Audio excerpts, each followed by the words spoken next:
Shri put Sriramulu Nellore జిల్లా కావలి division పరిధిలోని దగదత్తి మండలం సమీపంలోని జాతీయ రహదారి వద్ద ఆగస్టు 1వ తేదీ రాత్రి ఒడిశా నుండి తమిళనాడుకు గంజాయి రవాణా చేస్తూ వాహనము అదుపు తప్పి త్రోవ పక్కన పడిపోవటం వలన వాహనాన్ని వదిలి గంజాయి అక్రమ రవాణా చేస్తున్న వారు పరారీలో కావటం వలన అనుమానంతో పోలీసులు తనిఖీ చేయగా వాహనం నందు 313 కేజీల గంజాయి ఉన్నట్లు, ఇద్దరు ముద్దాయిలను అరెస్టు చేసిన వారిని కోర్టుకు హాజరుపరుస్తున్నట్లు కావలి డీఎస్పీ మీడియా సమావేశంలో తెలిపారు. అక్రమంగా ఒడిశా నుండి తమిళనాడుకు గంజాయి రవాణా చేస్తున్న ముఠా త్వరితగతిన ముద్దాయిలను పట్టుకుంటామని వివి రమణకుమార్ మీడియా సమావేశంలో తెలిపారు.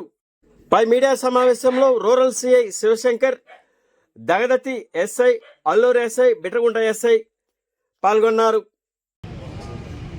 మన కావలి డివిజన్ పరిధిలోని దగదత్తి పోలీస్ స్టేషన్ లిమిట్స్లో నేషనల్ హైవే 16 మీద సున్నబట్టిల దగ్గరలో 1వ తేదీ రాత్రి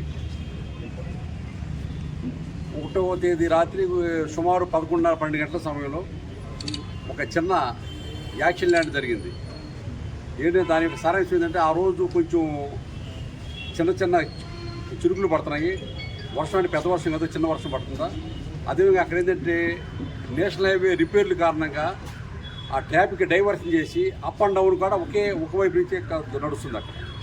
అలాంటి పరిస్థితుల్లో ఒక లగేజ్ వ్యాన్ లాంటిది, అది మహీంద్ర కదా, మహీంద్ర లగేజ్ వ్యాన్ లాంటిది ఒకటి ఖాళీ వ్యాన్ అటుగా అంటే నెల్లూరు వైపు పోతూ అక్కడ ఆ డైవర్షన్ దగ్గర మరి స్పీడ్ కలిపి ఏం జరిగింది, మొత్తానికి అక్కడ టట్టర్లు అవి రోడ్ సైడ్ మార్జిన్లో పడిపోయింది. ఆ రోజు ఆ రోడ్ సైడ్ మార్జిన్లో పడిపోయిన తర్వాత 1వ తారీఖు రాత్రి అన్నమాట. తర్వాత ఈ విషయం మాకు రోడ్డు హైవే పెట్రోలింగ్స్ ఉంటాయి. ఆ పెట్రోలింగ్ వాళ్ళకి సమాచారం తెలిసిన తర్వాత వాళ్ళు వచ్చి అక్కడికి ఏదైతే నేరస్థలం ఉందో అక్కడికి వచ్చి రీచ్ అయ్యి వాళ్ళు పరిశీలించారు. ఒక బండి పడిపోయిందా అంటే ఒక ట్రక్ లాంటిది అనమాట, లగేజ్ ట్రక్. వెంటనే మన దగదత్తి పోలీసు వారికి తెలిపోయి ఆల్రెడీ దగదత్తి ఎస్ఐ గారు అప్పుడు వైజాగ్లో బందోబస్తు ఉన్నాడు. తర్వాత ఇంటర్నల్ ఏంటంటే మన బిట్రగుంట ఎస్ఐ గారికిను మన కావలి రూరల్ సిఐ గారికి ఇన్ఫార్మ్ చేస్తే వీళ్ళందరూ వెళ్ళి అక్కడ వెళ్ళి చూశారు, పరిశీలించారు. ఆ పరిశీలిస్తే ఏదైతే పల్టీ కొట్టిందో ఆ పల్టీ కొట్టి వ్యాన్లో అక్కడ మీరు ఆల్రెడీ ఏదో పుష్పాషన్ మీద చూసినట్టున్నారు కదా, అలాంటివి ఉన్నట్టు ఏంటంటే ఏదైతే డ్రైవర్ కూర్చునే క్యాబిన్కి అదేవిధంగా లగేజ్ పెట్టే ఏదైతే మన దీనికి మధ్యలో స్పేస్ ఏంటంటే కొంత స్పేస్ ఏంటంటే ఒక బాక్స్ లాగా తయారు చేశారు. ఆ బాక్స్ ఏంటంటే బయటకు కనిపిస్తుంది. ఆ బాక్స్ నుంచి ఏదో వాసన ఏదో మొత్తానికి అక్కడ ఏదో ఒక ఆకులాగా కనిపించింది మనకి. ఏంటని చెప్పి దాని కొంచెం చూస్తే దాంట్లో నుంచి స్మెల్ వస్తుంది అనమాట. ఆ స్మెల్ ఏంటంటే దాని పరిస్థితి ఏంటంటే గంజాయి అని చెప్పి ఇక్కడ నిర్ధారణకు వచ్చారు. ఆ గంజాయి అని చెప్పి నిర్ధారణకు వచ్చిన తర్వాత యాజ్ పర్ ప్రొసీజర్ ప్రకారం మన ఎగ్జిక్యూటివ్ మేజిస్ట్రేట్ గారిని అదేవిధంగా కొంచెం పెద్దల్ని గెజిట్ ఆఫ్ చెప్పి వాళ్ళ యొక్క సమక్షంలో ఏంటంటే మన కావలి రూరల్ సిఐ గారు అవన్నీ కూడా బయటికి తీసి తూకం ఎంపి అందజేస్తే 313 కేజీల గంజా అనమాట. 313 కేజీల గంజా ఉందా మొత్తం అయ్యి యాజ్ పర్ ప్రొసీజర్ ప్రకారం అన్ని కూడా గంజా మొత్తం కూడా సీజ్ చేసి ఆ బేల్స్ అన్ని కూడా ఏదైతే ఇప్పుడు మీ ముందు నుంచే అనమాట ఈ బేల్స్ అనమాట మొత్తం 313 కేజీలు గంజా అనమాట. దాన్ని తీసేళ్ళి మొత్తం సీజ్ చేసేసి దాని యొక్క సెక్యూరిటీ పర్పస్ దగదత్తి పోలీస్ స్టేషన్లో ఉంచారు. జరిగిన తర్వాత అప్పుడు ఇంకా పై అధికారులు చెప్పి అప్పుడు వాస్తవంగా నేను కూడా వైజాగ్ బందోబస్తు ఉన్నాను, నేను కూడా అందుబాటులో లేను. ఇంకా ఈ బందోబస్తు అంతా కూడా మన నెల్లూరు జిల్లా మన ఎస్పీ మేడం గారు ఆధ్వర్యంలో కావలి రూరల్ సిఐ గారు అదేవిధంగా బిట్రగుంట ఎస్ఐ గారు వీళ్ళందరూ కూడా ఇన్వెస్టిగేషన్ టేకప్ చేసి వాళ్ళు టెక్నికల్ ఎవిడెన్స్ ఏంటంటే అక్కడ పడిపోయింది కానీ ఎవరు లేరు అక్కడ. ఎప్పుడైతే బండి కొట్టగానే దానికి సంబంధించిన డ్రైవర్ కానీ ఎవరు కానీ అందుబాటులో లేరు, ఎవరు ఎక్కడ ఉన్నారో కానీ తెలియదు. అలాంటి దాని కేవలం టెక్నికల్ ఎవిడెన్స్ అంటే ఆ టవర్ డంప్ అనమాట. అది అక్కడ ఎప్పుడైతే పల్టీ కొట్టిందో ఆ పల్టీ కొట్టే టయానికి అక్కడ టవర్ డంప్ తీసి ఆ టైంలో అక్కడ ఫోన్లు ఏం పని చేసి అక్కడి నుంచి అప్పుడు ఎవరికి వెళ్ళి ఫోన్ అనే దాని మీద టెక్నికల్ అనాలిసిస్ చేసి చాలా డెప్త్గా ఇన్వెస్టిగేషన్ చేసి కొంతమంది పేర్లు ఐడెంటిఫై చేయగలిగారు.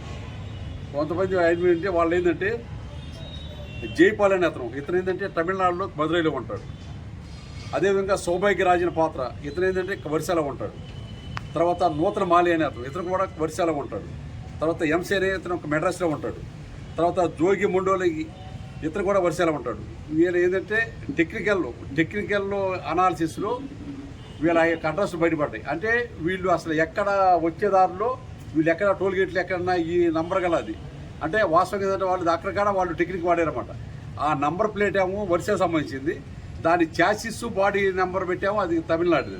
అంటే నెంబర్ ప్లేట్గా మార్చారన్నమాట ఎవరికాడ గుర్తుపట్టడానికి. వీళ్ళు ఏంటంటే వచ్చేదాన్ని ఏంటంటే అటు ఈస్ట్ గోదావరి కానీ వెస్ట్ గోదావరి ఏరియాలో పెట్రోల్ బంక్ తాగి డీల్ కాడ పంపించారన్నమాట. దాన్ని కాడ వీళ్ళు మనవాళ్ళు అనాలిసిస్ చేసి దాన్ని బట్టి కాడ అన్ని రకాలన్నమాట, అన్ని రకాలుగా టెక్నికల్ అనాలిసిస్ వాడుకొని ఇప్పుడు నేను చెప్పిన 5 పేర్లని ఐడెంటిఫై చేయగలిగారు. చేసిన తర్వాత వర్ష ఏరియా అదేవిధంగా తమిళనాడు ఏరియా టీమ్స్ వెళ్ళినా సరే మన వాళ్ళకి ఎక్కడికడ ఎవరికడ ఇన్ఫర్మేషన్ రాలేదు. తర్వాత ఏంటంటే మళ్ళీ టెక్నికల్ ఇన్ఫర్మేషన్ ద్వారా ఏంటంటే ఈ ముద్దాయిల్లో ఇద్దరు ముద్దాయిలు మన తడ దగ్గరలో అంటే తమిళనాడుకి ఆంధ్రాకి బోర్డర్లో తడ దగ్గరలో ఉన్నట్టు టెక్నికల్ ఇన్ఫర్మేషన్ ప్రకారం నిన్న మన వాళ్ళకి సమాచారం వచ్చింది. ఆ సమాచారం మేరకు ఏంటంటే 2 వ్యక్తులు అక్కడ ఉన్నట్టు తెలిసి టెక్నికల్ ఇన్ఫర్మేషన్ బట్టి 2 వ్యక్తుల్ని పట్టుకొని అరెస్ట్ చేశారు.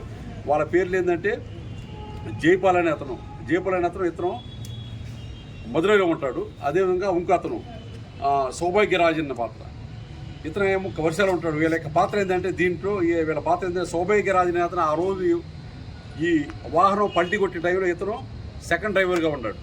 ఆల్రెడీ ఫస్ట్ డ్రైవర్ పేరు జోగి మొండోలి అతను. ఇతను ఆచూకీ మనకి ఇంకా తెలియాల్సి ఉందా. ఆ రోజు అతనికి సపోర్ట్ డ్రైవర్కి ఇతను ఉన్నాడు. ఈ సౌభాగ్యరాజ్ అనే అతను సపోర్ట్ డ్రైవర్ని అరెస్ట్ చేశారు. అదేవిధంగా ఈ జైపాల్ అనే అతను మధురైలో ఉంటాడు. వచ్చేసరికి ఏంటంటే మెడ్రాస్ సరౌండింగ్స్లో ఇతనే రిసీవ్ చేసుకొని తీసుకెళ్ళి ఎంసీ అనే అతను వీళ్ళ పైన ఇంకో అతను ఉంటాడు, మెయిన్ అతనికి అప్పగిస్తారన్నమాట. కాబట్టి మనకేంటంటే ఇప్పుడు ఇన్వెస్టిగేషన్లో జైపాల్ అదేవిధంగా ఎవరైతే ఆ రోజు కో డ్రైవర్ ఉన్నాడో సౌభాగ్య వాళ్ళిద్దరిని అరెస్ట్ చేశారో నిన్న మన తడ చెక్ పోస్ట్ దగ్గరలో అరెస్ట్ చేసేసి యాజ్ పర్ ప్రొసీజర్ ప్రకారం అంటే మధ్యవర్తి సమక్షం అరెస్ట్ చేసి వాళ్ళని తీసుకొచ్చి వాళ్ళ యొక్క స్టేట్మెంట్ రికార్డ్ చేసేసి వాళ్ళతో మొన్న ఎక్కడైతే బండి పల్టీ కొట్టిన ప్రదేశాన్ని కూడా వాళ్ళతో మరి గుర్తించి పలానా ప్రదేశం ఇక్కడే పల్టీ కొట్టిందని తర్వాత ఆ బండిని కాడ వీళ్ళతో మరి ఐడెంటిఫై చేసి నిన్న అరెస్ట్ చేసి ప్రొసీజర్ అయిపోయినాక ఈరోజు వీళ్ళ యొక్క హాస్పిటల్లో అంటే వీళ్ళ హెల్త్ ఫిట్నెస్ సర్టిఫికేట్ తీసుకొని ఇప్పుడు వీళ్ళని మన గౌరవ కొవ్వూరు కోర్టు వారికి సబ్మిట్ చేయబోతున్నాము. ఇది విషయాలు అదే దీనికి సంబంధించి ఇంకొక ముగ్గురిని మనం పట్టుకోవాలి. అంటే నూతనమాలి ఇతను వర్షాలో ఉంటాడు, ఎంసీ అతను మెడ్రాస్లో ఉంటాడు, అదేవిధంగా జోగి ముండోలి అనే గారు వర్షాలో ఉంటాడు. వీళ్ళ ముగ్గురు పట్టుకుంటే మా ఎస్పీ మేడం గారి ఉత్తర్వుల మేరకు మళ్ళీ స్పెషల్ టీమ్ ఫాన్ చేసి వాళ్ళ ముగ్గురు కూడా పట్టుకొస్తాం. అదేవిధంగా ఏంటంటే నేను ప్రభుత్వకి చెప్పేది ఏంటంటే ఈ గంజాయి గురించి ఎక్కడన్నా సరే ఇన్ఫర్మేషన్ ఉంటే వెంటనే పోలీసు వారికి తెలియపరచాల్సిందిగా కోరుతున్నాం. ఏంటంటే గంజాయి అనేది మన సొసైటీలో ఒక పెద్ద అది మాట చెప్పిన దాని పెద్ద భూతం అనుకోవచ్చు. ఏంటంటే ప్రత్యేకించి కాలేజీ కుర్రోళ్ళు కానీ యుక్త వయసులో ఉన్నాయి. ఏంటంటే వీళ్ళు గంజాయి సేవించి ఏంటంటే వాళ్ళు ఏంటంటే నిర్వీర్యం అయిపోతున్నారు. భారతదేశానికి యుక్త వయసులో యొక్క మనకి ఎంతో ఉపయోగం భారతదేశానికి. అలాంటి ఏంటంటే ఎవరైతే యుక్త వయసులో ఉన్న కొంతమంది ఏంటంటే గంజాయికి అలవాటు పడి వాళ్ళు దేశానికి నిర్వీర్యమైపోతున్నారు, మరియు కుటుంబానికి సమస్యగా తయారవుతారు. కాబట్టి ఇలాంటి ఏమన్నా ఎక్కడ ఇన్ఫర్మేషన్ ఉంటే వెంటనే పోలీసు వారికి తెలియపరచవలసిందిగా కోరుతున్నాం. Okay, thank you. అది ఒరిస్సా నుంచి మన ఆంధ్రాలో ఎక్కడ కాదు అది దిగుమతి కావట్లేదు. ఏంటంటే ఒరిస్సాలో స్టార్ట్ అయింది, అది మెడ్రాస్ వెళ్తున్నాం వాడు సిటీకి. ఆన్ ద వే ఏంటంటే అక్కడ ఆ రోజు ఆ బండి పల్టీ కొట్టబట్టి మనకు దొరకబట్టి ఇది బయటపడింది. లేకపోతే అది డైరెక్ట్గా మెడ్రాస్ వెళ్ళిపోయింది ఆ రోజు. అది ఓకే సార్. దీని వాల్యూ ఎంత ఉంటుంది సార్? దీని వాల్యూ సుమారు ఇప్పుడు 1 కేజీ నీళ్ళు 5,000 అమ్ముతున్నారు మెడ్రాస్లో. 5,000 అమ్మి వాళ్ళు మళ్ళీ అక్కడి నుంచి దాన్ని రీటైల్ మళ్ళీ పొట్లాలాగా మార్చాళ్ళు. మళ్ళీ ఇంకా వాళ్ళంతకన్నా ఎక్కువ రేటుగా ఉంటుంది. అంటే ఈ 313 ఇంటూ 5,000 వేసుకోవాలి. అంటే వాళ్ళు అక్కడ మళ్ళీ దాన్ని డబ్బులు వేసి అమ్ముకుంటారు. మళ్ళీ దాన్ని ప్యాకెట్ చిన్న ప్యాకెట్ చేసి